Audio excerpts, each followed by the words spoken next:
Well, security remains a primary concern for rescue units, hoping to take more Marawi residents out of harm's way. Now, as the crisis drags on, there is growing concern on how affected civilians are surviving.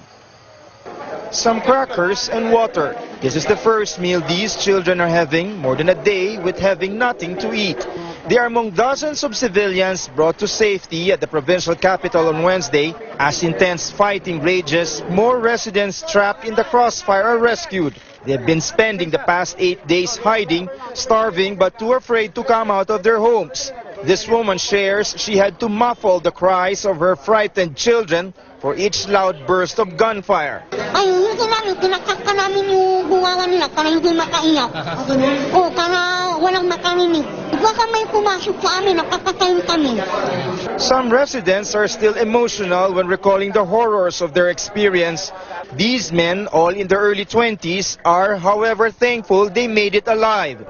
Desperate to flee from Maute fighters barging into homes, they hid by jumping into Lake Lanao.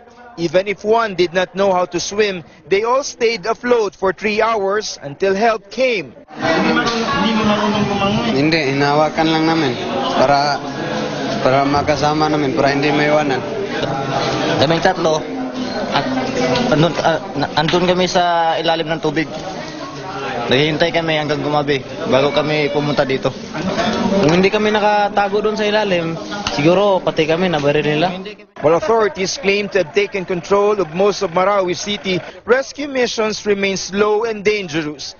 At this crucial time, coordination with security agencies is key. Authorities say emergency rescue teams need to move quickly. Even policemen, earlier called in to retrieve cadavers of suspected Maute fighters, had to pull back due to fierce fighting. Now, here's a tip the AFP spokesman is giving to Marawi residents needing rescue. Pull out a white cloth, wave it when they see soldiers or policemen, then come out with their hands up. Now, it is important, Brigadier General Restituto Padilla says, to always follow instructions of security forces to make sure rescue operations are done smoothly. Mitzi. David, how many people still need to be rescued in Marawi City?